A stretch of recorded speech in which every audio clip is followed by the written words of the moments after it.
On the 29th day of the month of Tashritu, in the year 539 before Christ, the gates of the largest city on earth swung open, and a Persian king walked the processional way between walls of glazed blue brick, while somewhere inside the palace, the last Babylonian prince waited for a throne he would never hold. That is documented fact, recorded on a clay cylinder and a chronicle tablet, both of which survive. But here is the detail that should stop you cold. The merchant family known as the Egibi, who had been lending silver and leasing canal boats in this city for 3 generations before that night, simply continued doing business the next morning. They filed new contracts under the new king, and their archive, more than 1,700 tablets, kept growing for another 60 years. The empire changed hands. The ledgers did not even pause. How does a city inspire that kind of continuity? How does a place become so essential that conquerors do not destroy it, but move in and call it home? And what finally killed it, centuries later, when no army could? This is the complete biography of Babylon, not the biblical symbol, not the Renaissance painting of a crumbling tower. The real city, built of mud brick and bitumen on a flat and rainless plain, fed by one river and a canal network so vast it turned desert into the richest farmland in the ancient world. We will begin long before the famous walls, at a time when Babylon was a minor settlement on a bend of the Euphrates, its name barely scratched into a handful of cuneiform records. We will watch a young Amorite king named Hammurabi inherit that small city, and through 4 decades of canal building and patient diplomacy, turn it into the capital of an empire and the home of the most famous law code ever carved in stone. We will follow the centuries when Kazite kings kept the city alive through trade and cultural prestige, and the darker centuries when Assyrian armies burned it to the ground and then, astonishingly, rebuilt it because even they feared the anger of its god.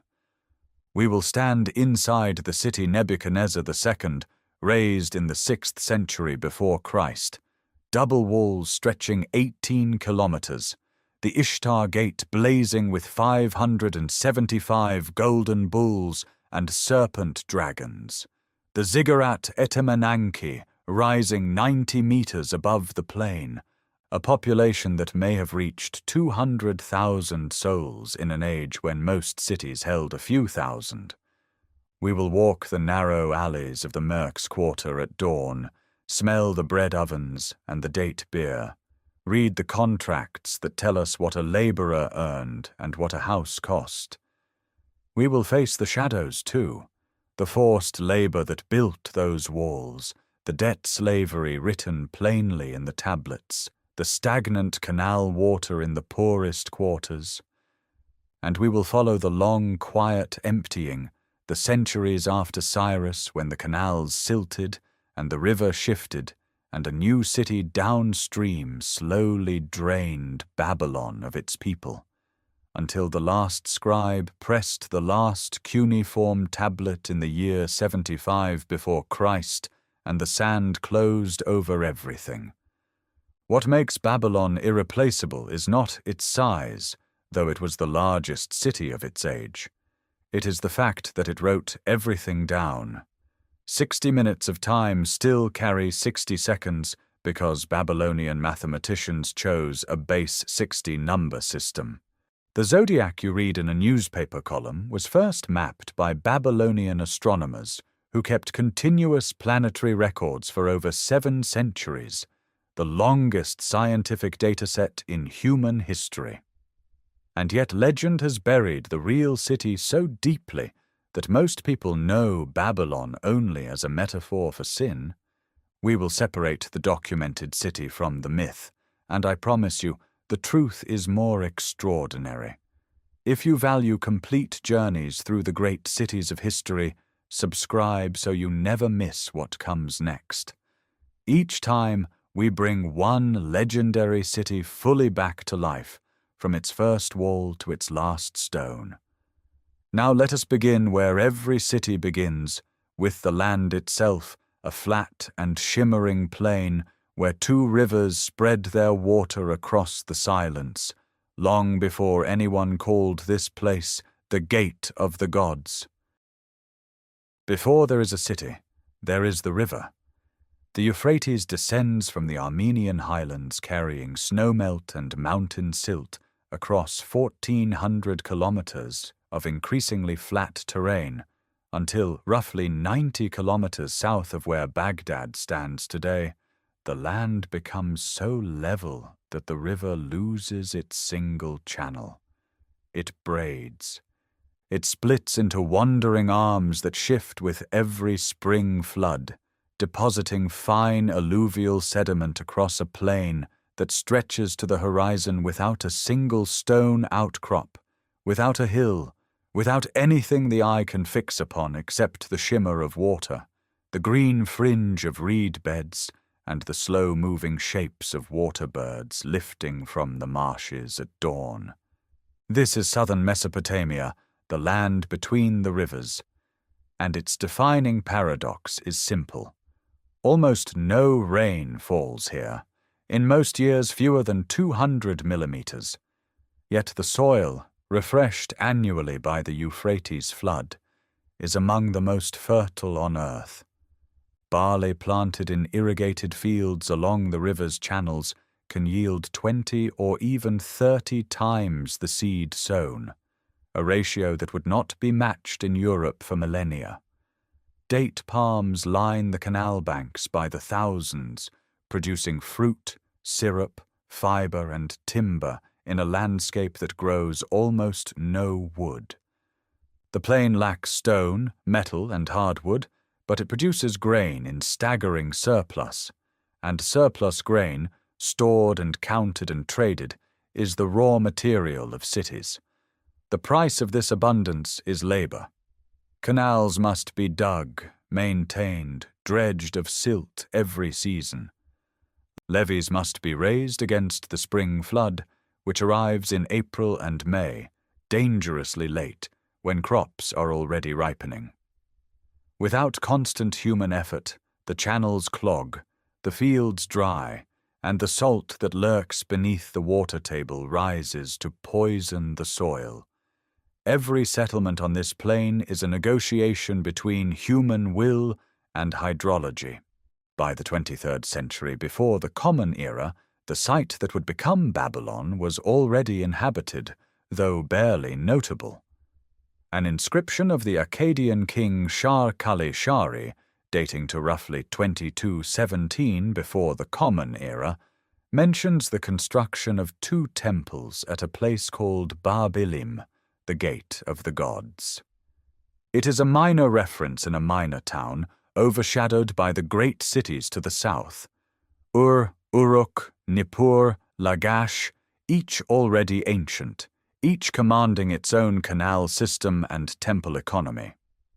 During the centuries of the 3rd dynasty of Ur, Babylon appears in administrative tablets as a provincial settlement, receiving and dispatching grain shipments, recording the movements of livestock, functional, unremarkable, a node in someone else's empire. What the site possesses, though later ages will recognize, is position. It sits at the narrowest point between the Euphrates and the Tigris, where overland travel between the 2 rivers requires the shortest crossing. It commands the point where the upper Euphrates plain transitions into the broader southern alluvium, making it a natural junction between northern trade routes carrying timber, stone, and copper, and southern waterways reaching toward the Persian Gulf. Reed boats glide past carrying bundles of dried fish. Donkey caravans arrive from the northwest with loads of rough-cut stone. Then, around 1900 before the Common Era, the political order that has governed Mesopotamia for centuries begins to fracture. The third dynasty of collapses under pressure from Elamite invasion and internal fragmentation. Across the plain, Amorite families, West Semitic-speaking groups who have been filtering into Mesopotamia for generations as herders, soldiers, and settlers, begin establishing their own dynasties in city after city. Larsa, Isin, Eshnunna, Mari, each acquires an Amorite ruling house. And in the small city on the Euphrates, around 1894 before the Common Era, an Amorite dynasty takes the throne of Babylon. The first king's name is Sumu-Abum. He builds walls, he digs canals. He leaves inscriptions that suggest ambition far beyond his city's current reach. The dynasty he founds will rule for 3 centuries, but it is the 6th king in the line who will transform this minor settlement into something the world has never forgotten. That king has not yet been born. For now the walls rise slowly from the mud, and the river flows past them, carrying silt, carrying reeds, carrying the future. 5 kings rule Babylon before him. They build modest walls, dig local canals, and defend a territory no larger than a day's walk in any direction. The city remains a minor player in a landscape dominated by 4 great powers: Larsa to the south, Eshnunna to the northeast, Mari on the upper Euphrates, and Elam beyond the Zagros. When Hammurabi inherits the throne around 1792 before the Common Era, he is perhaps 18 years old, and his kingdom is among the smallest in Mesopotamia. The palace archives of Mari, discovered by French excavators in the 1930s, preserve letters in which diplomats assess the balance of power with startling candor. One correspondent writes that no king is strong enough to act alone. Each commands 10 or 15 vassal rulers, and alliances shift season by season. Hammurabi's name appears in these letters as one player among many, respected but not yet feared. What he does in his first 29 years is remarkable precisely because it is not military. The year names that Babylonian scribes assign to each regnal year, a dating system that doubles as royal propaganda, tell the story. Year 2, he establishes justice in the land. Year 6, he builds the wall of the city of Sippar. Year 9, year 20, year 22, year 24. He digs canals. One bears the name Hammurabi is the abundance of the people. These are not symbolic gestures. Each canal extends the irrigated zone, brings new hectares of barley and date palms under cultivation, and feeds a growing population that modern scholars cautiously estimate at 40 to 60,000 by mid-reign. The canals also carry barge traffic, grain, wool, sesame, dried fish, binding satellite towns to the capital's markets. While rival kings spend treasure on campaigns, Hammurabi spends it on water. The gamble pays when the wars finally come. Beginning around 1764, in his 29th year, Hammurabi launches a decade of rapid conquest. Larsa falls, Eshnunna falls. Mari, whose king Zimri-Lim had been an ally, falls last, its palace burned, its archives sealed beneath rubble. By 1750, the year of his death, Hammurabi controls a territory stretching from the Persian Gulf to the Middle Euphrates, and Babylon is its undisputed capital. Yet the instrument that outlasts every conquest is not a wall or a canal, but a slab of black diorite standing over 2 meters tall.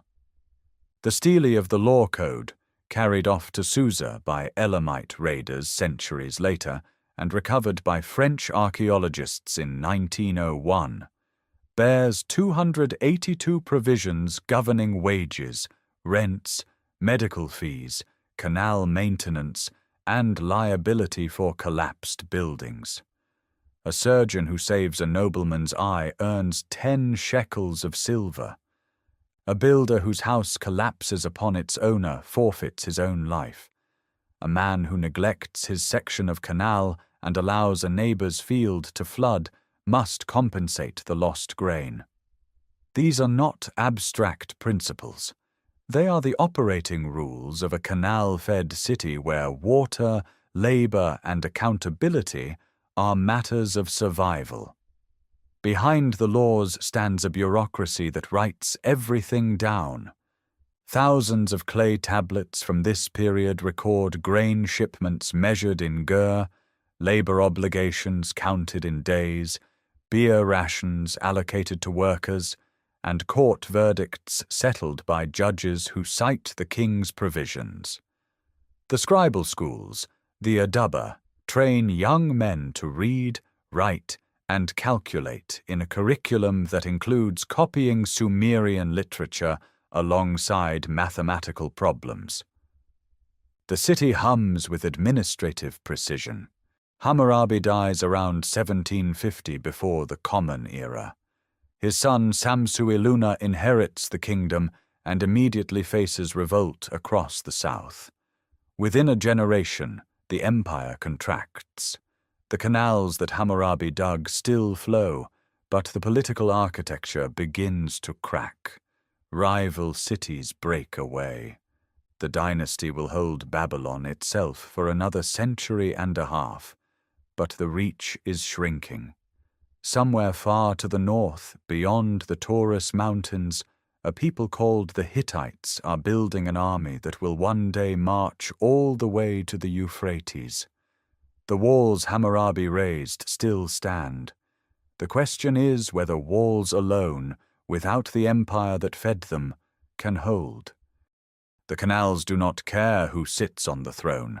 They silt in the same slow way whether the king is strong or weak, and the barley will not grow without them. This is the truth that outlasts every dynasty. Babylon's power was never really stored in its walls or its armies. It was stored in water. The system Hammurabi perfected stretches across the plain like the veins of a living body. Main trunk canals draw from the Euphrates, running southeast and southwest, branching into secondary channels, then into feeder ditches that reach individual fields. A single major canal, the one Hammurabi named after himself, runs for dozens of kilometers. Maintaining it requires thousands of laborers each year, summoned by royal decree for corvée duty. Tablets from this period record the obligation plainly. A free man owes the crown a set number of days, clearing silt, reinforcing banks, and dredging channels. Refusal is punishable. The canals are not infrastructure in the modern sense. They are the state itself. What flows through them is barley. The yields on well-irrigated alluvial soil can reach 30-fold return on seed in good years, extraordinary by ancient standards. A common laborer earns roughly 1 gur of barley per month, enough to feed a small family if supplemented with dates, fish, and onions. The Temple of Marduk operates as both a spiritual center and an economic engine, holding vast tracts of irrigated land, employing hundreds of dependents, and distributing rations of barley, sesame oil, and wool according to rank and role.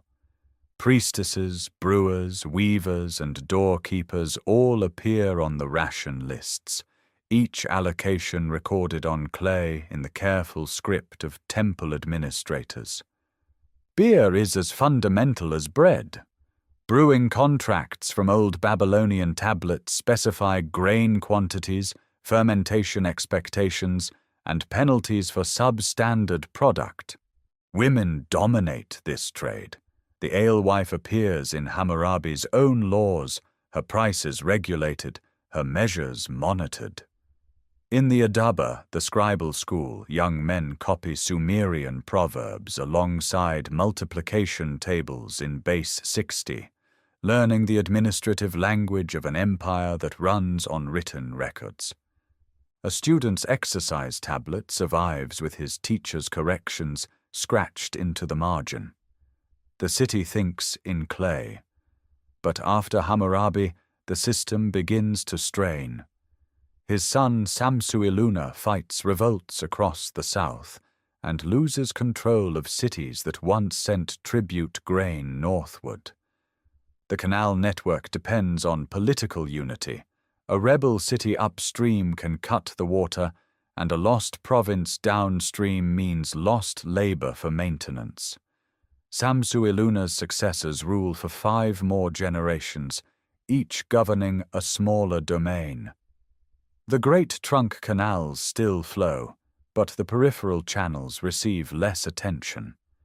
Fields at the network's edges begin to salinize, a slow poison that waterlogged irrigation brings to any soil not properly drained. Crop yields decline. Tax revenues follow. The dynasty's last kings are names on tablets and little more.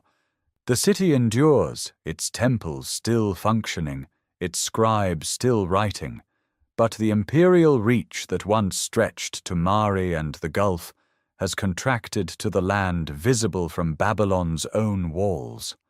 The kingdom has become a city-state again. Around 1595 before the Common Era, a Hittite army under King Mursili I marches down the Euphrates Valley, an astonishing campaign covering over 1,000 kilometers from Anatolia. The Hittites do not come to stay. They come to raid. They breach the walls, carry off the statue of Marduk and the treasures of the Esagila temple, and withdraw northward. The act is surgical and devastating. The dynasty that Hammurabi founded, which had held the throne for nearly 300 years, ends not with a long siege, but with a single strike from a direction no one anticipated. In the aftermath, the throne sits empty. The canals still carry water.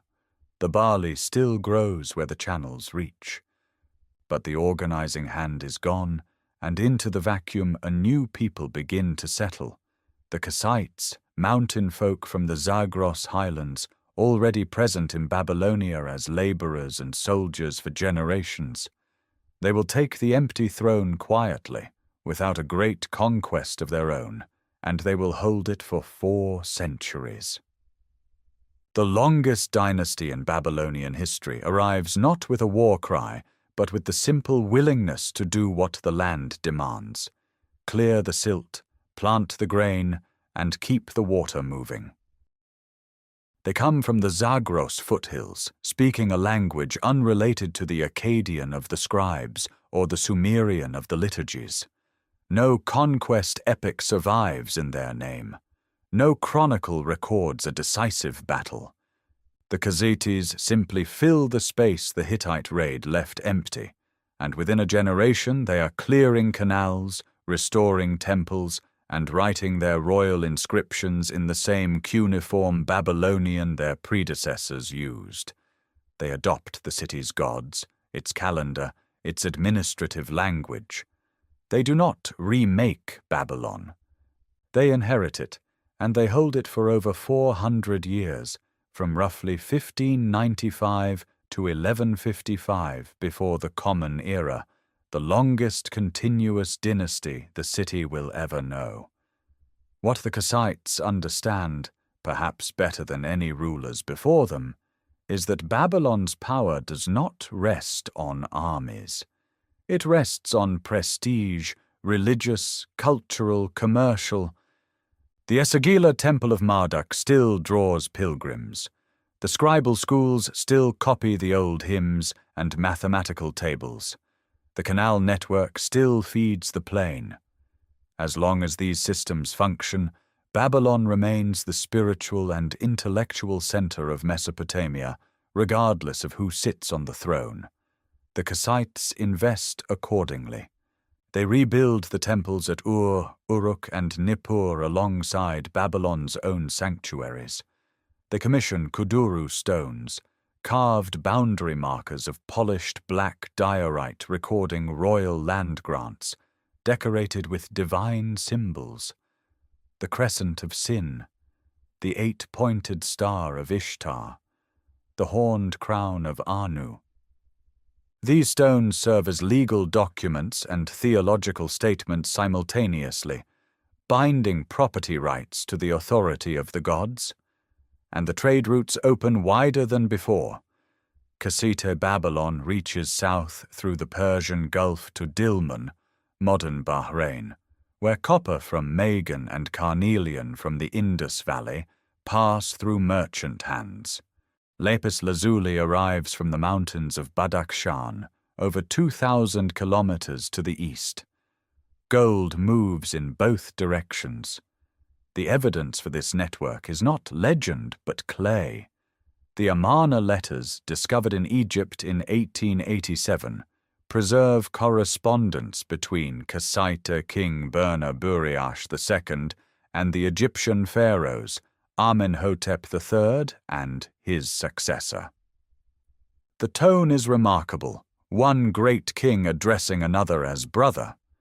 Burnaburiash complains that the gold Amenhotep sent was weighed and found short. He requests more. He sends lapis lazuli, fine horses, and a chariot inlaid with ivory. He protests when Assyrian envoys are received at the Egyptian court without his permission, insisting that Assyria is his vassal, not Egypt's equal. These letters reveal Babylon not as a conquered city under foreign rulers, but as a recognized great power in the diplomatic world of the late Bronze Age. Yet the engine demands constant labor. Canals silt faster than kings can clear them. The Euphrates shifts its channels by fractions each decade. When central authority weakens, the outermost fields dry first, and the tax base contracts. By the 13th century, pressure builds from both flanks.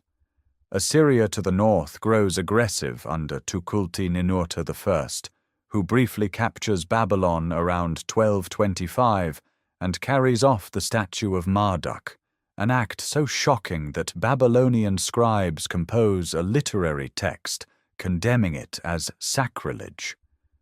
The statue is eventually returned. But the pattern is set. Babylon's treasures, both sacred and material, become prizes for stronger neighbors. The final blow comes from the east. Around 1155, the Elamite king Shutruk-Nahunta leads his army across the Tigris and into the heartland. The Kassite dynasty collapses. The Elamites carry away everything portable and sacred, including the diorite stele of Hammurabi's law code, hauled to the Elamite capital at Susa, where French archaeologists will find it 27 centuries later. The ziggurat stands. The canals still hold water. But the long middle is over, and Babylon enters its most dangerous centuries, a city of immense prestige and no military power, caught between Assyria and Elam, waiting for a dynasty strong enough to match its temples. The dynasty that rises from the wreckage is native, the second dynasty of Isin, Babylonian in tongue and tradition. Within a generation, around 1125 before the Common Era, a king named Nebuchadnezzar, the first to bear that name, marches east into Elam to recover what was stolen. His campaign inscription describes heat, dust, and a river crossing under desperate conditions. But the prize justifies everything. The cult statue of Marduk, carried home to Babylon after decades in captivity. The city erupts in celebration. And something deeper shifts. The theologians and poets of this era compose or finalize the Enuma Elish, the great creation epic in which Marduk defeats the chaos dragon Tiamat, fashions the world from her body, and is proclaimed king of all the gods by divine assembly. It is more than literature. It is a theological revolution. Babylon is no longer merely a political capital that can be taken and retaken. It is the city where the King of Heaven chose to dwell, and any power that rules Mesopotamia must reckon with that claim. The claim outlasts every army. Nebuchadnezzar I's dynasty fades within decades, and Babylon enters 3 centuries of political weakness so profound that the city changes hands repeatedly without ever being abandoned. Aramean and Chaldean tribes settle the southern marshes and press against the walls. Assyria, growing monstrous in the north, reaches southward. Tiglath-Pileser III seizes Babylon around 729 and crowns himself king under the Babylonian throne name Pulu, a conqueror bowing to the city's sacred prestige even as he strips its independence. His successors do the same. Sargon II takes the throne of Babylon. Sennacherib installs his son as viceroy. The pattern reveals the engine at work. Babylon cannot defend itself, but it cannot be ignored. The Akitu festival, the Esagila temple, the cult of Marduk, these carry a legitimacy no Assyrian king can manufacture in Nineveh. Then Sennacherib breaks the pattern. In 689 before the Common Era, after years of Babylonian revolt, he orders the city destroyed. His own inscription boasts of diverting canal water across the ruins so that the site itself might be dissolved. Walls are torn down, temples are dismantled. The Marduk statue is carried to Assyria. For the first time in its long history, Babylon is not merely conquered, but deliberately annihilated, an act so shocking that even Assyrian court scholars record omens of divine anger. The canals go dry, the neighborhoods stand open to wind and dust. Yet the destruction proves something the Assyrians themselves cannot deny. The theological weight of the city is greater than the empire that crushed it. Sennacherib is struck down, the circumstances recorded differently in Babylonian and biblical sources, but the Babylonian chroniclers note the event with grim satisfaction. His successor Esarhaddon immediately begins rebuilding. His inscriptions frame the destruction as Marduk's own punishment of Babylon for its sins, now lifted by divine mercy, a theological narrative that restores both the god's authority and the city's right to exist. Bricks are fired. Foundations are relaid. The Esagila temple rises again. Workers arrive from across the empire. For 40 years under Esarhaddon and his son Ashurbanipal, Babylon is rebuilt as an Assyrian provincial showpiece. But the empire is overstretched. Campaigns in Egypt, revolts in Elam, fratricidal war between Ashurbanipal and his brother who governs Babylon. When Ashurbanipal dies around 631, the Assyrian grip loosens with terrifying speed. Medes press from the east, Scythians raid from the north, and in the southern marshes, a Chaldean military commander named Nabopolassar gathers tribal fighters and urban dissidents into something no one has seen in generations, a Babylonian army. In 626 before the Common Era, Nabopolassar seizes the throne. The Babylonian Chronicle records it plainly. A new dynasty, native rule restored, the Akitu festival celebrated again. The canals are cleared, the walls are manned, and north of the Zagros, the Assyrian empire that once erased this city from the earth is itself beginning to crack.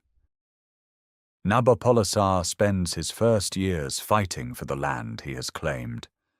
The Babylonian Chronicle records campaign after campaign between 626 and 616 before the Common Era, clashes along the Tigris, failed assaults on Assyrian garrison towns, retreats and regroupings. The Assyrians still hold the northern plain, and their army, though stretched thin, remains formidable. Nabopolassar is not yet building an empire. He is surviving. But the alliance that will change everything is forming. East of the Zagros, the Median king Cyaxares has unified the highland tribes into a disciplined military force. By 615, Babylonian and Median envoys have found common cause. Assyria must fall, and neither can accomplish it alone. The chronicle does not record the terms, but the result is clear: a coordinated assault on the Assyrian heartland from two directions simultaneously. In the summer of 612 before the Common Era, the combined armies converge on Nineveh.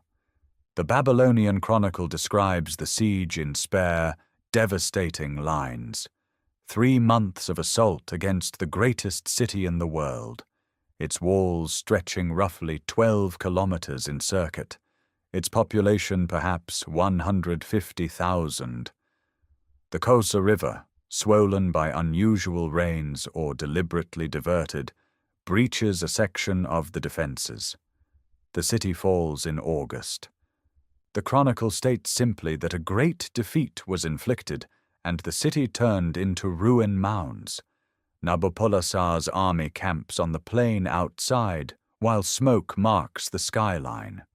The Assyrian king perishes in the destruction. The spoils are divided.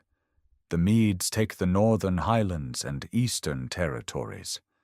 Nabopolassar claims the Fertile Crescent, the river valleys of the Tigris and Euphrates, the trade routes westward to the Mediterranean, the agricultural heartland that can feed an empire.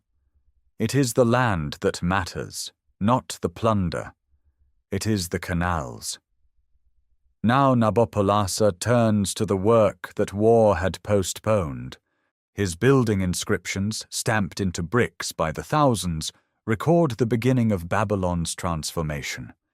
He starts with the Imga Enlil, the inner wall, laying new foundations in bitumen and baked brick along the eastern bank. He clears the canals that feed the city's fields and begins repairs to the Esagila, Marduk's great temple, whose maintenance is both engineering and theology. The Akitu festival procession resumes its full route for the first time in living memory. Barges crowd the Euphrates wharves carrying timber from upstream forests and limestone from quarries near Hit. Yet the geopolitical map remains dangerous. Egypt under Pharaoh Necho II sees opportunity in Assyria's collapse and pushes north through the Levant, seizing Carchemish on the upper Euphrates by 609. A buffer of Egyptian-allied vassal states now separates Babylon from the Mediterranean trade that once enriched it. Nabopolassar, aging and increasingly unwell, cannot campaign personally. He entrusts the Western Front to his eldest son, the Crown Prince Nebuchadnezzar. In the spring of 605, Nebuchadnezzar leads the Babylonian army north to Carchemish. The battle is decisive. The Egyptian garrison is shattered, the survivors pursued south to Hamath and destroyed. The entire Levant lies open. But word reaches the prince on the march. Nabopolassar has died in Babylon on the 8th of the month of Abu, roughly August of 605 before the Common Era. The chronicle records that Nebuchadnezzar rides hard across the desert, reaching Babylon in 3 weeks to secure the throne. He inherits a city in mid-transformation. The inner wall foundations are laid but not yet raised to their full height. The Esagila stands repaired but not yet magnificent. The canals flow, but the network needs expansion to feed the population Nabopolassar's victories have drawn inward. Scaffolding lines the riverbank. Kilns fire day and night, producing the millions of bricks that the next reign will require. Nabopolassar's achievement is not the city he built. That belongs to his son. His achievement is the precondition. An empire secured, an alliance managed, a canal system restored, and a dynasty legitimized through Marduk's festival. He gave Babylon back its engine and its faith. The construction barges are already loaded on the river, and the new king has 43 years ahead of him. Nebuchadnezzar moves fast. Within his first year on the throne, the kilns along the Euphrates double their output. His building inscriptions, stamped into millions of individual bricks, repeat a single obsession: the walls, the temples, the canals. The city his father left half-built will become, within 4 decades, the largest walled enclosure in the ancient world. The inner wall comes first. The Imgar Enlil, as Nebuchadnezzar names it, rises in mud brick backed by a second curtain wall, the Nimiti Enlil, separated by a rubble-filled gap wide enough for a chariot to drive along the top. A moat fed by the Euphrates rings the entire circuit. The inner city alone stretches roughly 8.5 square kilometers on both banks of the river, but Nebuchadnezzar is not satisfied. An outer wall extends the defended perimeter to approximately 18 kilometers, enclosing suburbs, orchards, and open ground enough to shelter an army or feed a population under siege. Herodotus, writing perhaps a century later, claims the walls are so broad that a 4-horse chariot can turn upon them. The figure is exaggerated, but Coldaway's excavations confirmed a combined thickness of inner and outer curtains exceeding 20 meters at the base. 8 gates pierce the inner wall, each named for a deity. The grandest faces north, the Ishtar Gate, sheathed in glazed bricks of deep lapis blue, its surface alive with 575 molded reliefs of striding Mushushu dragons and aurochs bulls in gold and white. The processional way runs south from this gate, paved in limestone slabs over a raised foundation of baked brick, sealed with bitumen. Walls of glazed brick line both sides, bearing 60 roaring lions in relief, symbols of Ishtar herself. On the 11th day of Nisanu, the New Year festival fills this corridor with priests, musicians, and the statue of Marduk carried on a golden platform. The avenue leads to the Esagila, the temple complex at the city's sacred center, and beyond it the Etemenanki ziggurat climbs toward the sky in 7 diminishing stages. Nebuchadnezzar builds 2 palaces. The southern palace, begun by his father, he expands into a vast complex of 5 courtyards surrounded by throne rooms, administrative offices, and storage magazines. The throne room's facade blazes with glazed brick panels of columns, palmettes, and lions. The northern palace, sometimes called the Summer Palace, sits at the city's edge near the outer wall. Between them, the king constructs a massive fortification he calls simply the Western Wall, protecting the riverfront approach. The cost is staggering. His own inscriptions speak of laborers gathered from across the empire, peoples of distant lands, as the texts phrase it, hauling earth, molding bricks, cutting stone. Bitumen arrives by barge from Hit, upstream on the Euphrates. Cedar timber comes overland from Lebanon. Limestone for the processional way is quarried and shipped hundreds of kilometers. The canal system must expand simultaneously to feed the swelling population, which modern estimates place cautiously between 100,000 and 200,000 at the city's peak. From above, the city reads as a geometric grid, bisected by the brown-green ribbon of the Euphrates. Bridges connect the 2 halves. Canal channels branch outward from the river through residential quarters, carrying water and commerce to every district. The ziggurat dominates the skyline, visible from the barley fields 10 kilometers distant. At sunset, the glazed bricks of the Ishtar Gate catch the last light and burn blue against the darkening plain. Nebuchadnezzar reigns for 43 years. His inscriptions fill thousands of bricks, each one stamped with his name and his purpose. Yet the inscriptions say almost nothing about his wars, his sieges, his conquests of Jerusalem or Tyre.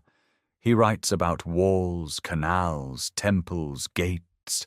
The city is his monument, and he knows it. But a monument built by one will requires that will to sustain it. The bricks need replacing within a generation. The canals need dredging every season. The walls need garrisons, and the throne needs a successor capable of maintaining what has been built. Nebuchadnezzar dies in 562 before the Common Era. Within 7 years, 3 kings will sit on his throne and lose it. The walls still stand, immense and silent, but the hands that raised them are gone. The walls still stand, but the city's true center of gravity has never been stone or brick. It is the temple. South of the royal palace, across a canal that feeds the inner city, the Esagila rises, the temple of Marduk, king of the gods, lord of Babylon's cosmic destiny. Its name means House of the Raised Head, and every legal contract, every royal inscription, every harvest prayer in the Neo-Babylonian period orbits this sanctuary the way the canals orbit the river. Nebuchadnezzar's own inscriptions devote more lines to the Esagila's restoration than to any palace or fortification. The temple is not merely a place of worship. It is the institution that makes Babylon legitimate. Adjacent to the Esagila stands the Etemenanki, the ziggurat whose name translates as House of the Foundation of Heaven and Earth. The Esagila tablet, a cuneiform text preserving its dimensions, records a base of approximately 91 meters on each side, rising in 7 receding stages. Modern estimates place its full height between 60 and 90 meters. At the summit, Herodotus describes a shrine furnished with a great golden couch and table, where no one sleeps except a single woman, chosen by the god De, a claim scholars treat with caution. But the physical structure beneath it is confirmed by Coldaway's excavation of the massive foundation platform. The ziggurat's core is mud brick, its facing fired brick set in bitumen, and its construction required millions of bricks and tens of thousands of laborers across years of sustained effort. But the Etemenanki is not merely architecture, it is a calendar. Every spring in the month of Nisanu, the ziggurat and the processional way become the stage for the Akitu festival, 11 days of ritual that renew the world. The sequence is documented in cuneiform liturgical texts.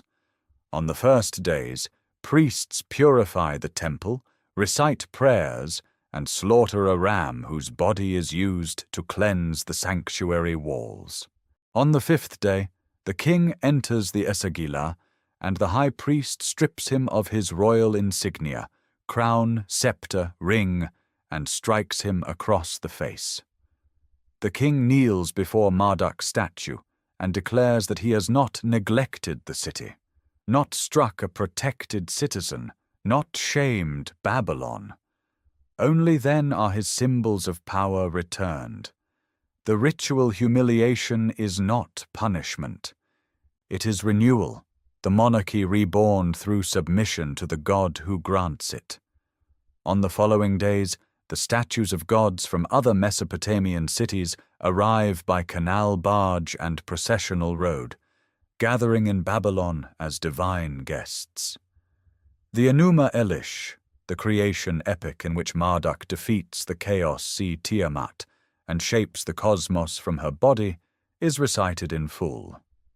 The procession moves along the limestone-paved processional way, through the Ishtar Gate, to the Akitu house north of the city, where the final rites of destiny are determined for the coming year. The temple's power is not only spiritual.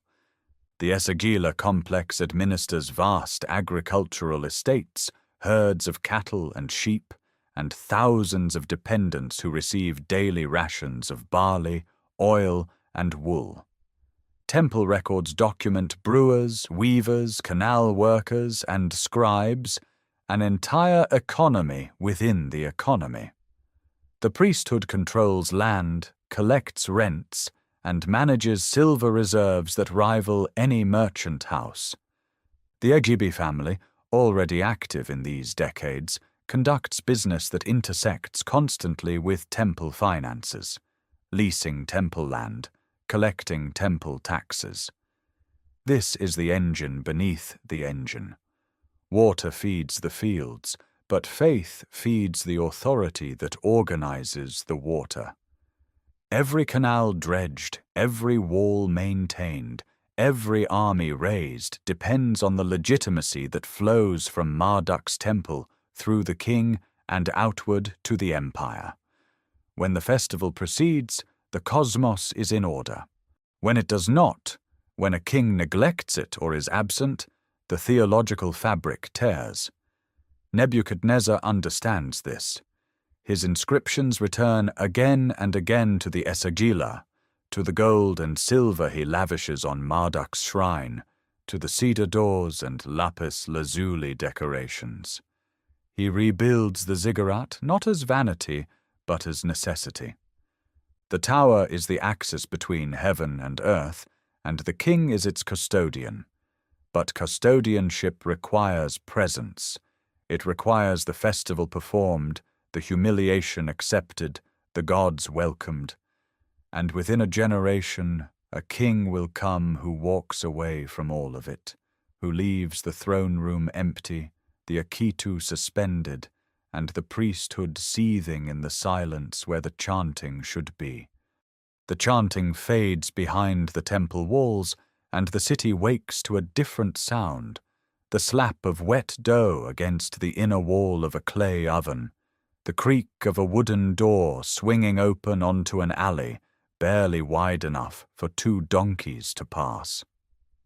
This is the Merks Quarter, east of the processional way, a dense residential neighborhood that Robert Coldewy would excavate between 1900 and 1917, mapping its alleys and courtyard houses with a precision that lets us walk them now. The houses are mud brick, 2 stories where wealth allows, organized around a central open courtyard that admits light and air into rooms that would otherwise be dark as tombs. A typical Merkers house contains 10 to 20 rooms, sleeping chambers, storage, a kitchen with its bread oven, a reception room for guests and business. The courtyard floor slopes gently toward a clay drain that channels rainwater and wash water into a brick-lined channel running beneath the alley outside. There is no sewage system in any modern sense. Waste goes into pits, into the canals, into the alleys where it dries in the Mesopotamian sun. Dawn begins with bread. Barley flour mixed with water and a little sesame oil, shaped into flat rounds and pressed against the oven's heated walls. In stable years, barley costs roughly 1 shekel of silver per gur, about 120 liters, enough to feed a household for weeks. Beside the bread comes date beer, brewed in the house itself, often by women whose names appear in brewing contracts preserved on clay tablets. The beer is thick, nutritious, drunk through reed straws from communal jars. Fish pulled from the canals that morning, onions, garlic, and sesame paste complete the meal. Meat is rare outside festival days. By mid-morning the alleys fill. donkeys loaded with bundles of reeds or sacks of dates press through the narrow passages. Vendors sell from doorways. A water carrier fills jars from the nearest canal access point, hauling them on a wooden yoke across his shoulders. The smell is layered: baking bread, canal water with its green edge, donkey dung, the sharp sweetness of dates drying on rooftops. In one of these courtyard houses, a scribe sits cross-legged on a reed mat, a lump of wet clay in his left hand, a reed stylus in his right.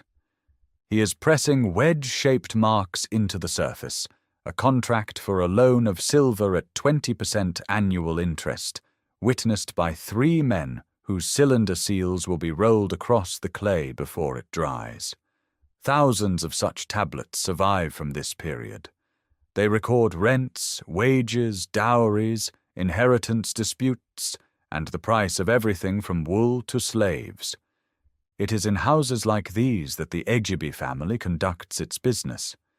The earliest known member, Shula, appears in records from around 690 before the Common Era, already a man of property.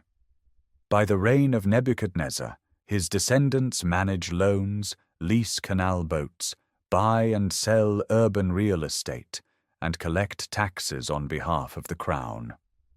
Their archive, more than 1,700 tablets spanning 5 generations, is the closest thing the ancient world offers to a family's financial autobiography. Each tablet bears the impression of a cylinder seal, a tiny carved stone rolled across wet clay, leaving behind a scene of gods, animals, or ritual that serves as both signature and identity. A laborer on the city walls earns roughly 1 gur of barley per month, the same wage documented in Hammurabi's time, 1,000 years earlier. A skilled craftsman earns more, perhaps 2 or 3 gur. A merchant of the Egybi family's standing moves sums of silver that could purchase entire houses. The gap between the courtyard with 20 rooms and the single rented chamber near the canal is measured not in distance, but in generations of accumulated advantage. As the sun drops behind the ziggurat silhouette, the ovens cool, the alleys empty, and oil lamps flicker behind reed mat curtains.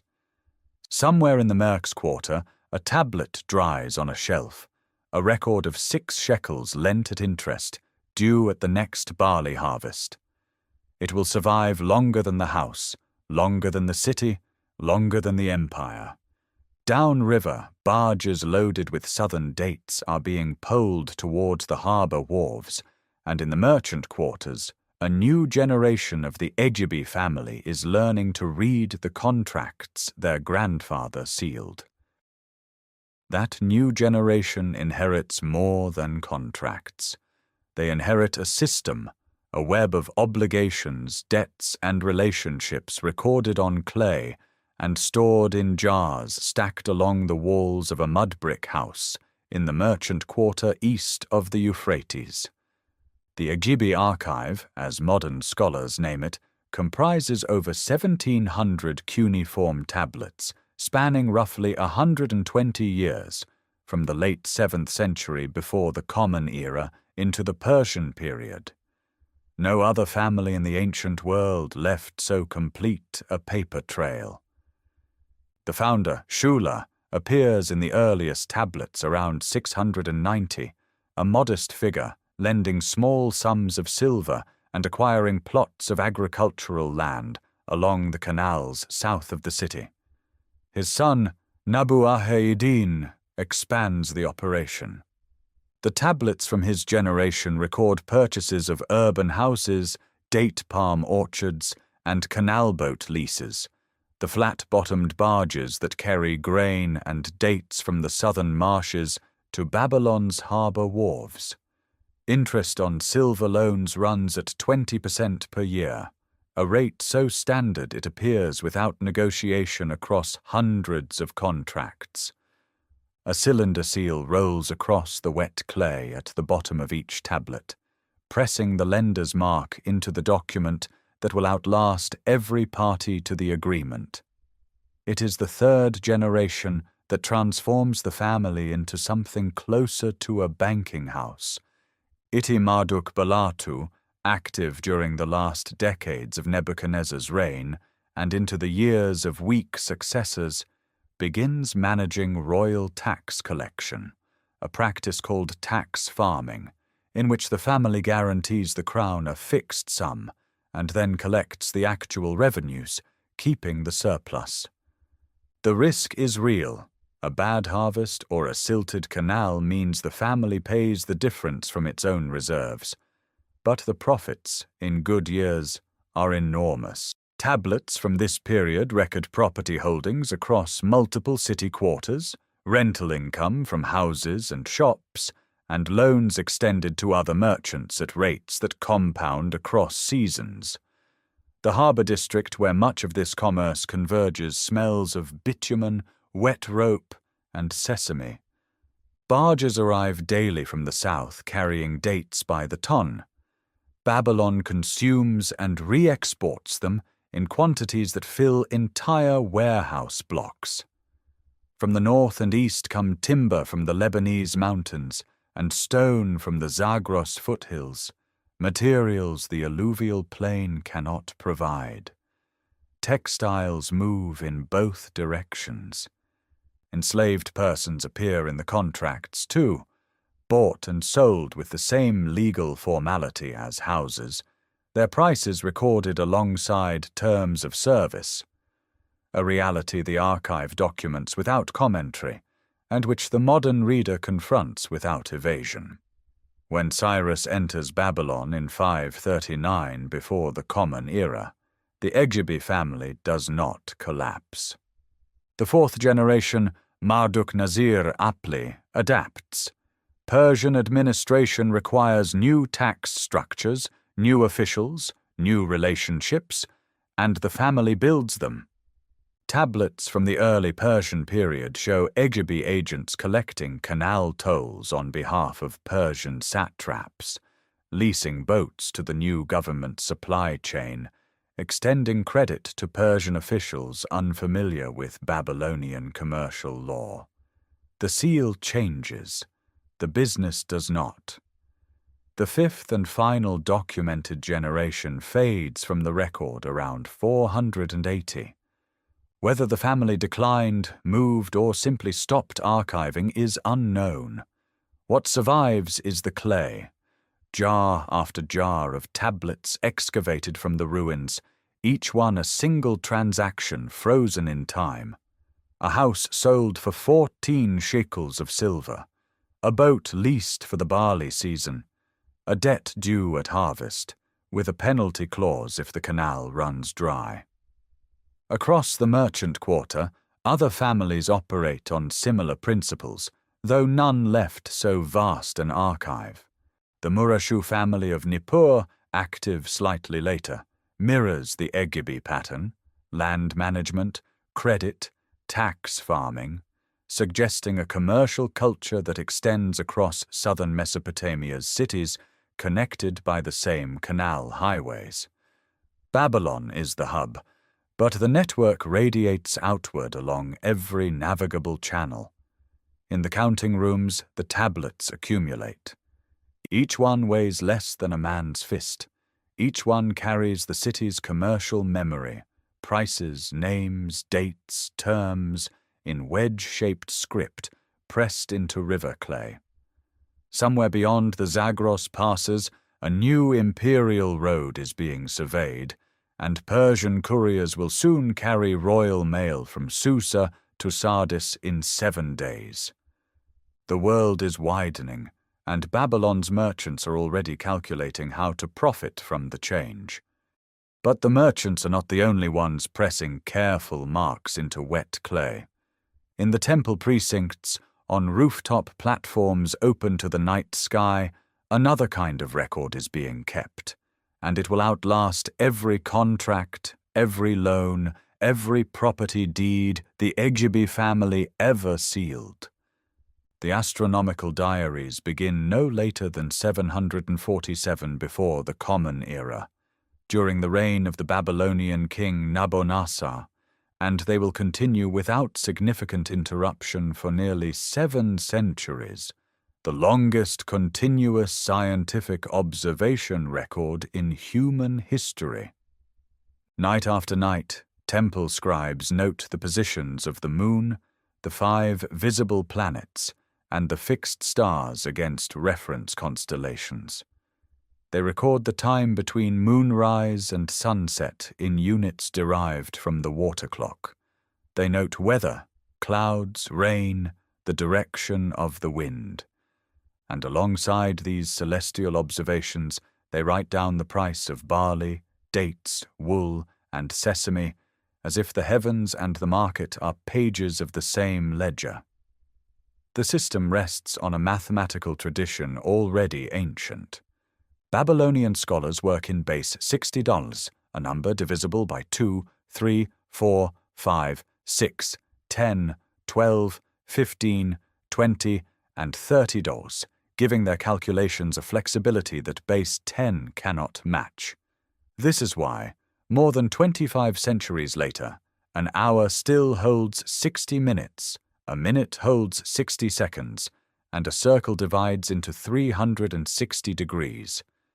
The precision is not abstract. It serves irrigation schedules, temple calendars, and the prediction of eclipses, events of enormous religious and political significance. The MUL.APIN star catalogue, compiled around 700 before the Common Era from older observations, organizes the heavens into 3 bands and lists the rising dates of dozens of stars and constellations. From this framework, Babylonian astronomers develop increasingly sophisticated mathematical models. By the 5th and 4th centuries before the Common Era, scholars in the temple schools are using arithmetic sequences to predict lunar and planetary positions months in advance. Their methods do not rely on geometric models of the cosmos. They work purely with numbers, columns of figures on clay tablets that track the zigzag patterns of planetary motion with remarkable accuracy. This knowledge does not stay behind the walls. When Greek scholars encounter Babylonian astronomy, the effect is transformative. Hipparchus, working on the island of Rhodes in the 2nd century before the Common Era, uses Babylonian eclipse records spanning centuries to calculate the length of the lunar month to within less than a second of the modern value. The debt is rarely acknowledged in Greek sources, but the numbers themselves testify. The scribal schools that sustain this tradition are fragile institutions. They depend on temple patronage, on the continuity of the cuneiform writing system, on a class of scholars trained from childhood in a curriculum that begins with sign lists and multiplication tables and advances through years of study to astronomical computation. Every political disruption, every conquest, every shift in patronage threatens the chain. When the Persians take Babylon, the diaries continue. When Alexander enters the city, the scribes still climb to the observation platform at dusk. The tradition survives because the temples survive, and because the knowledge has practical value. Calendars must be calculated, omens must be read, festivals must fall on the correct day.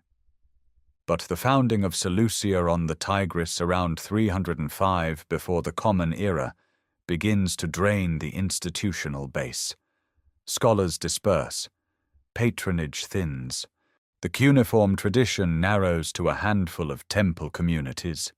The astronomical diaries grow sparser, though they do not stop. The last datable diary records observations from 75 before the Common Era. A final scribe pressing wedges into clay in a city that has already become, in the words of one Greek visitor, largely empty. The tablet is sealed and stored. No one comes to read it. The knowledge passes into Greek and eventually Arabic hands, translated, transformed, its origins half forgotten. But the base 60 system endures in every clock, every compass, every navigator's chart. Babylon's most lasting export, carried not by barges on the canal, but by numbers that outlived the city itself. The numbers that built the walls are not the numbers that celebrated them. Nebuchadnezzar's own inscriptions boast openly of the labor that raised Babylon's double fortifications, corvée gangs drawn from conquered peoples across the empire, from the Mediterranean coast to the Zagros foothills.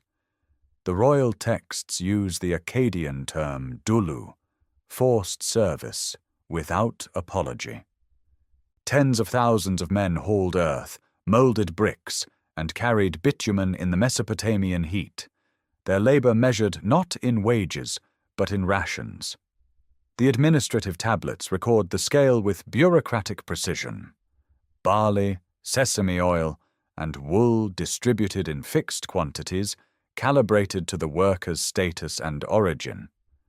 A common laborer receives roughly 1 quart of barley per day, enough to survive, not enough to thrive.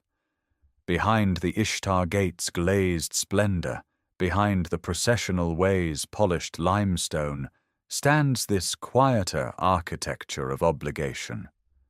The Temple of Marduk alone sustains thousands of dependents, the shirku, temple-bound workers whose status passes from parent to child. They are not enslaved in the later Roman sense, but neither are they free. They work the temple's vast agricultural estates, tend its herds, weave its textiles, and receive rations rather than silver. Their names appear on distribution lists alongside quantities of grain and oil, their identities inseparable from the institution that feeds and confines them. The contracts tell a harder story still. Debt slavery is documented across hundreds of tablets from this period. A free citizen who cannot repay a loan may pledge a family member, a daughter, a son, as collateral. The terms are specific. The debtor serves the creditor's household until the obligation is cleared, typically at an interest rate of 20% per year. Some contracts stipulate that if the pledged person falls ill or dies, the debt remains. The Agibi family, whose commercial archive reveals such extraordinary wealth, canal boats, urban properties, royal tax farming contracts, appears on the creditor's side of these arrangements. The same tablets that document their prosperity document someone else's loss of autonomy. The city itself carries the cost in its fabric. In the Merks Quarter, Koldewi's excavations revealed houses ranging from spacious courtyard compounds of 15 or 20 rooms to single cramped chambers opening onto alleys, barely wide enough for a loaded donkey. No public drainage system connects the poorer districts to the canals. Wastewater collects in cesspits beneath floors or seeps into the alleys.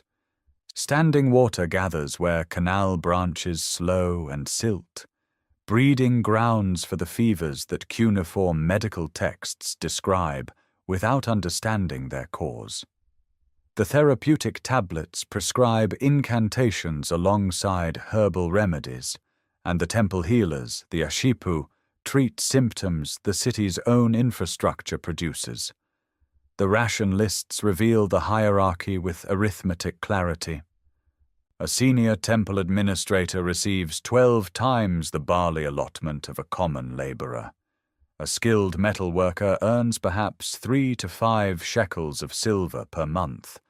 An unskilled canal digger receives grain alone. The gap between the merchant pressing his cylinder seal into a property contract worth dozens of minas of silver and the shirku woman receiving her monthly measure of oil is not merely economic. It is structural, embedded in the legal codes, the temple charters, and the royal inscriptions that frame forced labor as pious duty, bricks laid for the glory of Marduk. Yet the system holds. It holds because the canals must be dredged every season or the fields fail. It holds because the walls require constant maintenance against erosion and subsidence. It holds because a city of perhaps 150,000 people on a rainless plain cannot feed itself without organized, coerced, and relentless labor. The grandeur and the grinding obligation are not separate stories.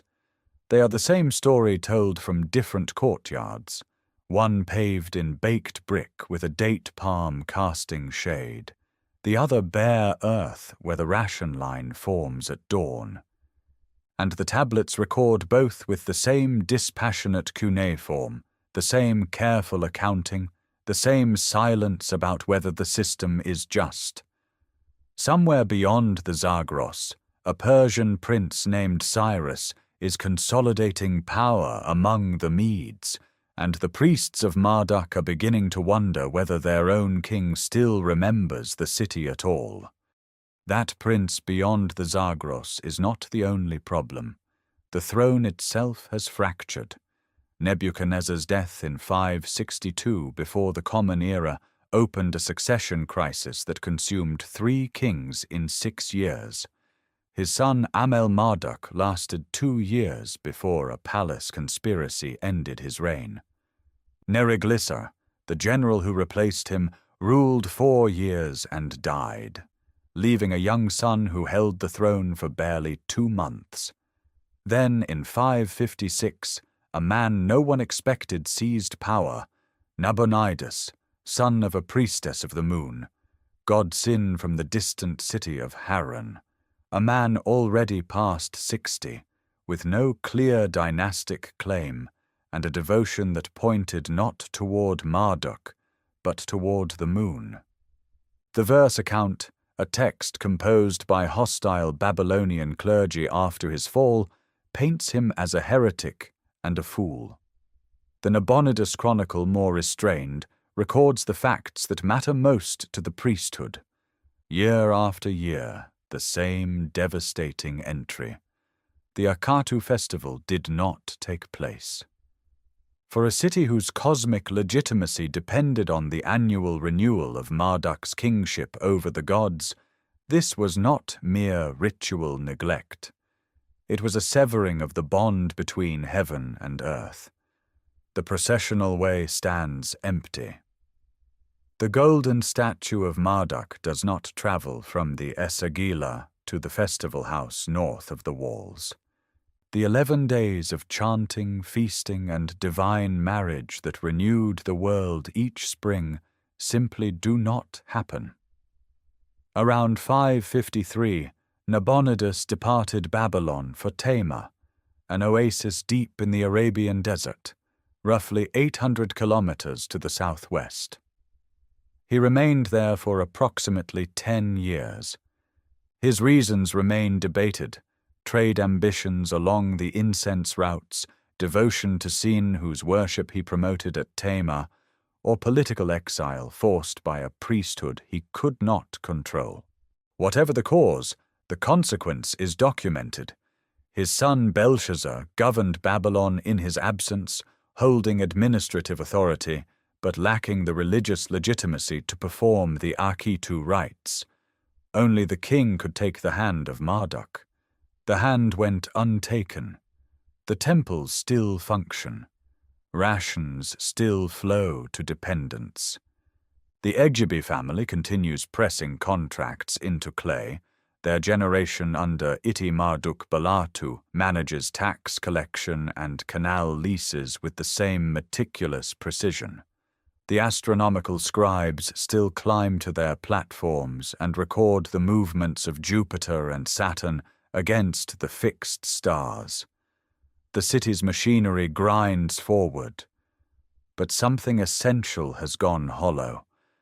The canal system, always demanding seasonal dredging and bank repair, shows signs of deferred maintenance in administrative records from these years. Fields at the network's edges produce less. Barley prices, tracked in the astronomical diaries alongside planetary positions, fluctuate with increasing irregularity. Nabonidus returns to Babylon around 543, but the damage is structural. He attempts to restore his position, gathering statues of gods from outlying cities into the capital, an act the chronicle records and the priesthood interprets as further sacrilege, the gods themselves dragged from their rightful homes. The Marduk clergy, custodians of the city's deepest identity, have turned against their king.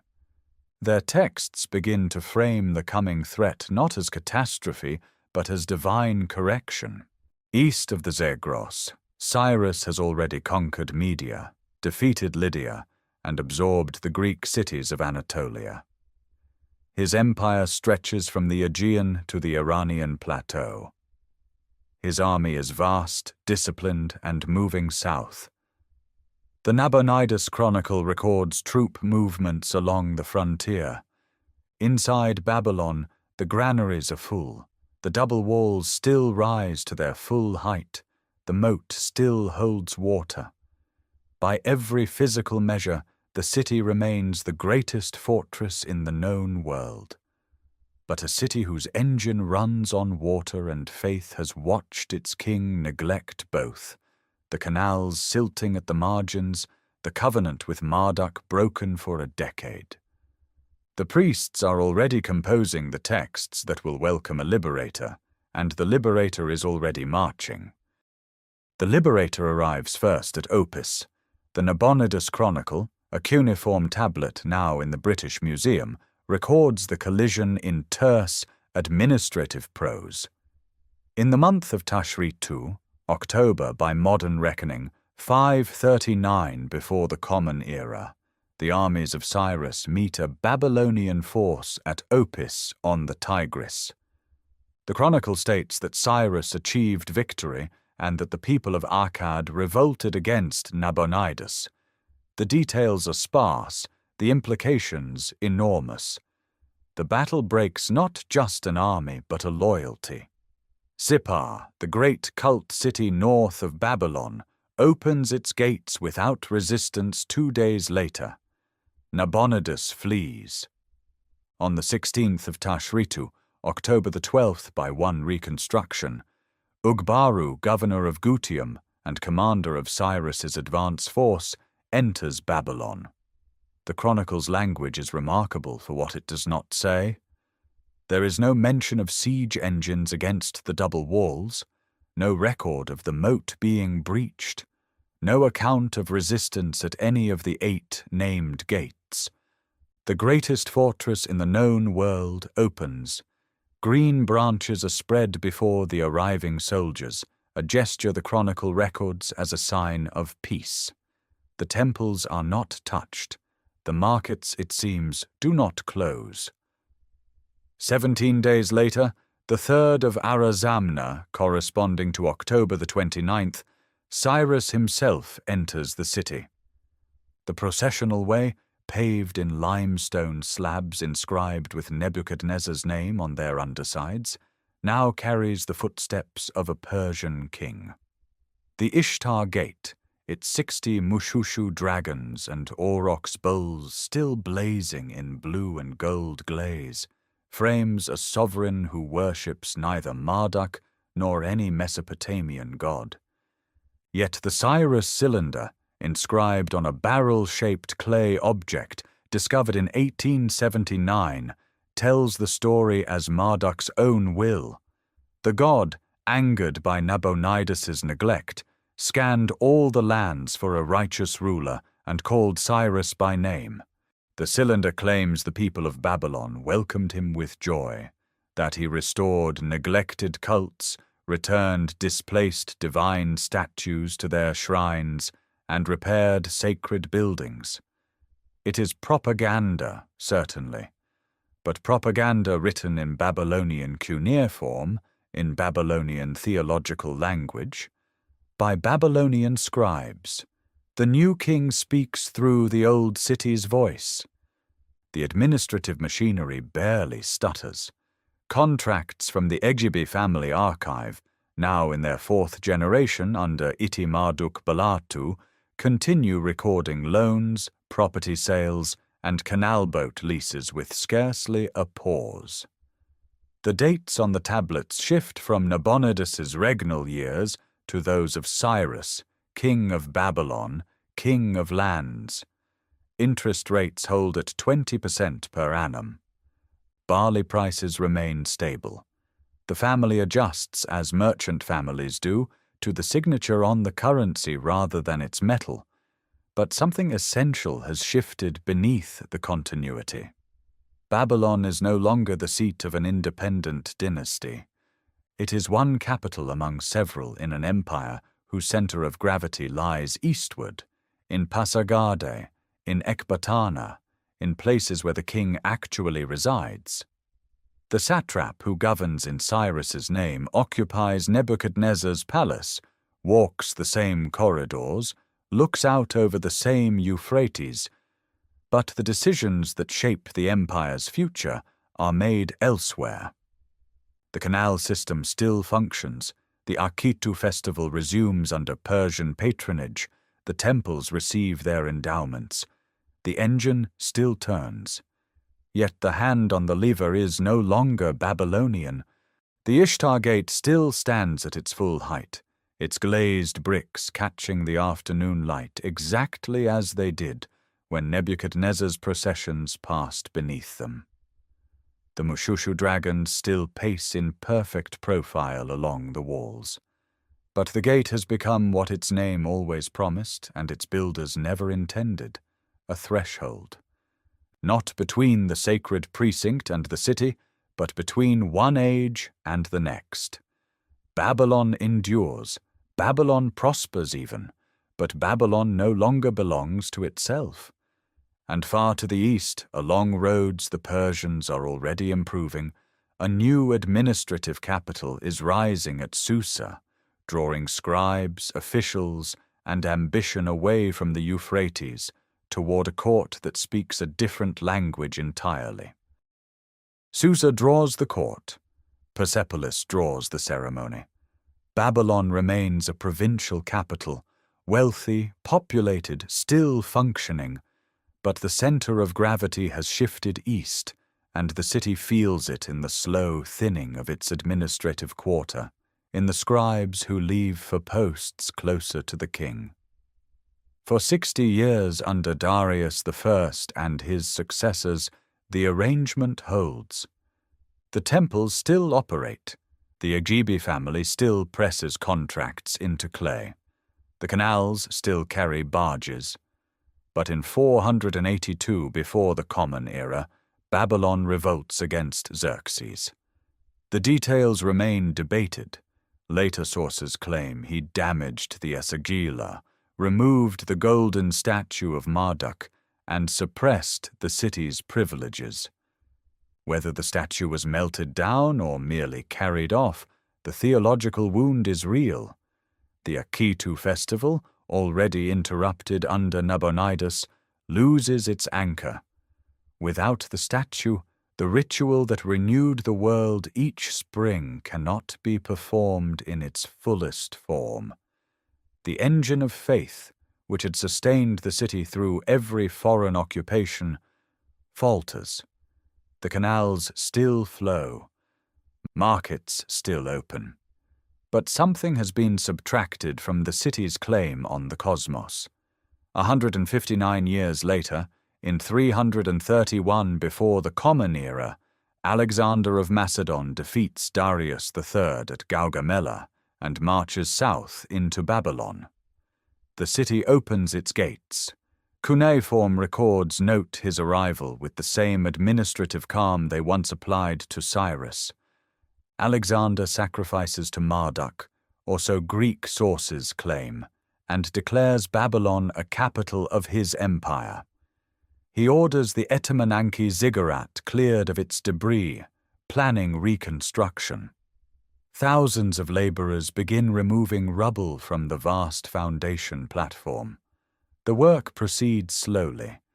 The ziggurat's base alone covers more than 8,000 square meters, and the accumulated collapse of its upper stages fills the core with tens of thousands of tons of mud brick. Alexander leaves for campaigns in the east. He returns to Babylon in 323 before the Common Era, entering Nebuchadnezzar's southern palace. Babylonian astronomers record omens. On the 10th or 11th of June, in a chamber built 2.5 centuries earlier for a king who spoke Akkadian, Alexander dies. He is 32 years old. The ziggurat clearing stops. It will never resume. His generals divide the empire. Seleucus takes Mesopotamia and, around 305 before the Common Era, founds a new capital, Seleucia on the Tigris, roughly 90 kilometers northeast of Babylon. The new city sits on the Tigris, not the Euphrates, closer to the eastern trade routes the Seleucid Empire depends on. Population drains from Babylon to Seleucia with devastating speed. By some ancient estimates, Seleucia eventually holds 600,000 people. Every merchant, every scribe, every ambitious family that relocates takes demand, labor, and tax revenue with them. The canals begin to silt. Without a royal administration committed to their maintenance, the network that fed the fields and carried commerce deteriorates kilometer by kilometer. The Euphrates itself shifts its main channel westward, away from the city's intake points. Fields that produced barley for centuries dry out or flood unpredictably. The population contracts. Neighborhoods in the outer city empty. Mud brick walls, unrepaired, dissolve in the winter rains and collapse into the alleys. Yet the temples endure longer than the markets. The astronomical diaries continue, scribes still recording planetary positions, weather, river levels, and commodity prices on small clay tablets, maintaining the longest continuous scientific record in human history. The last datable diary is from 75 before the Common Era. Someone, in a city that has lost its walls, its commerce, its population, and its political relevance, still climbs to a rooftop platform, watches Jupiter cross the sky, and presses the observation into wet clay. Then silence. By the time the geographer Strabo writes around 20 before the Common Era, he describes Babylon as a great desert. Bricks are pulled from the ancient walls and floated downstream on rafts to build newer towns. The Ishtar Gate's glazed facades crack and tilt as the foundations settle into uncompacted fill. The processional way's limestone pavement disappears under wind-blown dust. Date palms grow wild in the courtyards of abandoned houses. The Euphrates, unchecked, wanders across the plain. Sand fills the canals. The engine that built the city, water, controlled and directed by human will, runs dry not from drought, but from the absence of the hands that maintained it. Somewhere beneath the accumulating mounds, tens of thousands of clay tablets wait in the darkness of collapsed rooms, holding the city's voice in a script no living person can read. For more than 15 centuries, the mounds sleep. Local villagers call the largest of them Babil, a name that has never quite let go of the place, and they dig into the hillsides for bricks, the same fired bricks Nebuchadnezzar stamped with his name, still hard, still useful, carried away by the cartload to build houses and canal walls in towns that have forgotten what lies beneath. In 1616, the Italian traveller Pietro della Valle rides across the plain south of Baghdad and recognizes the mounds for what they are. He picks up inscribed bricks, notes the black bitumen mortar, and sends fragments home to Europe. It is the first recorded moment a Western visitor looks at these eroded hills and sees Babylon. But Della Valle cannot read the wedge-shaped marks of the bricks. No one can. The city's own voice remains locked. 2 centuries pass before Claudius James Rich, the British resident in Baghdad, conducts the first systematic survey in 1811. He measures the mound of Babel, sketches the Kaza, the central ruin mound where the palaces stood, and collects tablets and cylinder fragments. His published memoirs reach European scholars and ignite a slow burning fascination. Austin Henry Layard, famous for Nineveh, visits briefly but turns his attention north. Babylon waits. The transformation begins on March 26, 1899, when the German architect Robert Koldewey drives the first trench into the Kaza mound. He will not leave for 18 years. Unlike earlier excavators who tunneled for museum pieces, Koldewey insists on tracing walls, every mud brick course, every drainage channel, every floor level. His methods are painstaking and revolutionary. Within weeks, his workers uncover glazed bricks of extraordinary blue, bearing raised reliefs of Mushushu dragons and aurochs bulls in yellow and white. The Ishtar Gate is emerging from the earth. Over the following years, Koldewey's team exposes the processional way's limestone pavement, the throne room of the southern palace with its glazed brick facade, and the residential streets of the Merk Quarter, the same courtyard houses where the Egibi family once conducted business. The excavation reveals a city both grander and more ordinary than legend suggested. Monumental gates and sacred avenues, yes, but also narrow alleys, bread ovens, modest drainage channels, and rooms stacked with clay tablets recording loans, rations, and the movements of planets. Hundreds of crates of glazed brick fragments travel to Berlin. By 1930, the Ishtar Gate and a section of the processional way stand reconstructed inside the Pergamon Museum. Nebuchadnezzar's dragons and bulls glowing under electric light, 12 meters high, 7,000 kilometers from the plain where they were fired. The reconstruction is magnificent and troubling. The gate in Berlin is more complete than anything still standing at the site itself. The site endures further transformation in the 1980s, when the Iraqi government reconstructs walls and palaces directly over the ancient foundations. New bricks rise atop Nebuchadnezzar's originals, stamped not with the ancient king's name, but with an inscription honoring the modern ruler. Archaeologists protest that the weight of new construction compresses fragile ancient layers. A helicopter landing pad and parking structures appear within the ancient perimeter. During the 2003 conflict, a military base occupies part of the site, and vehicle traffic damages subsurface deposits. Yet in 2019, the United Nations Educational, Scientific and Cultural Organization inscribes Babylon as a World Heritage Site, acknowledging both its universal significance and the layers of modern damage that complicate its preservation.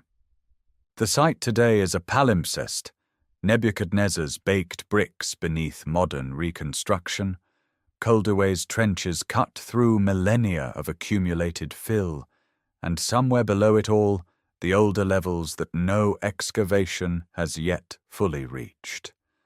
And in museum storerooms and university collections from Baghdad to London to Philadelphia, more than 30,000 cuneiform tablets from Babylon sit catalogued but untranslated. Contracts, letters, astronomical observations, school exercises, temple records. Each one is a voice waiting to speak, a sentence of the city's autobiography that no one has yet read aloud. The legend begins where the tablets fall silent. For every cuneiform contract that records a barley price, for every astronomical diary that tracks Jupiter's arc across a Babylonian sky, there exists a counter-narrative, older in some ways, certainly louder, written not in wedge-shaped signs pressed into wet clay, but in Hebrew, in Greek, in Latin, and eventually in every language that inherited the biblical tradition. This is the Babylon that most of the world knows first, not the city of the Egibi family's ledgers and the Merkez quarter's bread ovens, but the city of the tower, the gardens, the writing on the wall, and the great whore seated upon many waters. The Tower of Babel appears in Genesis 11, a story of human ambition punished by divine intervention, the scattering of languages across the earth. The Etemenanke ziggurat is real. Its foundation pit, roughly 91 meters on each side, was measured by Coldaway. The Esagila tablet records its 7 stages. Herodotus describes a shrine at its summit.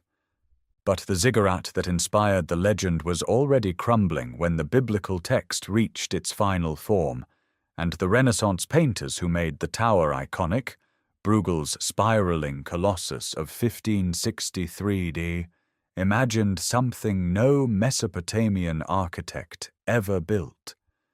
The real structure was a stepped mass of mud brick and baked brick, austere and enormous, not a spiraling fantasy. Legend replaced evidence, and the replacement proved more durable. The Hanging Gardens present a stranger problem. Ancient writers, Berossus, Diodorus, Strabo, Philo, describe terraced gardens irrigated by mechanical screws, a wonder of the world. Yet Coldaway's 18 years of excavation found nothing that matches the descriptions. No Babylonian text mentions them. Nebuchadnezzar's own inscriptions, which catalogue every gate, wall, and canal he built, are silent. In 2013, the Assyriologist Stephanie Daly argued that the gardens belonged not to Babylon but to Nineveh, built by the Assyrian king Sennacherib, whose own inscriptions do describe an elaborate irrigated garden with a raised stone aqueduct. The most famous feature of Babylon may never have existed there at all. The Book of Daniel places Belshazzar as king of Babylon on the night of the Persian conquest. The feast, the mysterious hand writing on the wall. The cuneiform record tells a different story.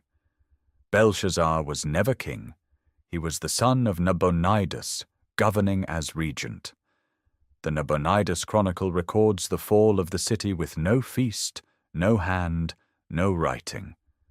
Daniel, composed centuries after the events it describes, is theology shaped as history, powerful, enduring, and largely unmoored from the documented city.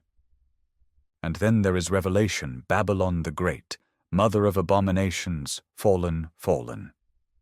This Babylon is pure symbol, a cipher for Rome, for empire, for every city that grows too rich and too proud. It has almost nothing to do with the mud-brick metropolis on the Euphrates, yet it has done more to shape the word Babylon in the global imagination than any archaeological report ever will. What remains, then, is the gap between the two cities, the one built of legend and the one built of clay. The legendary Babylon is a moral tale. The real Babylon is something rarer, a city that wrote itself down. More than 30,000 tablets sit in collections worldwide, many still unread. Each one that a researcher lifts from its storage tray and holds to the light is a sentence the city composed about itself. Alone, a star, a ration of barley, a prayer waiting across 26 centuries to be heard in its own voice, in its own words, without the weight of anyone else's story laid upon it. Thank you for walking through these streets across 17 episodes. If this journey through the real Babylon moved you, consider subscribing so you will not miss the next city whose story deserves to be told in full.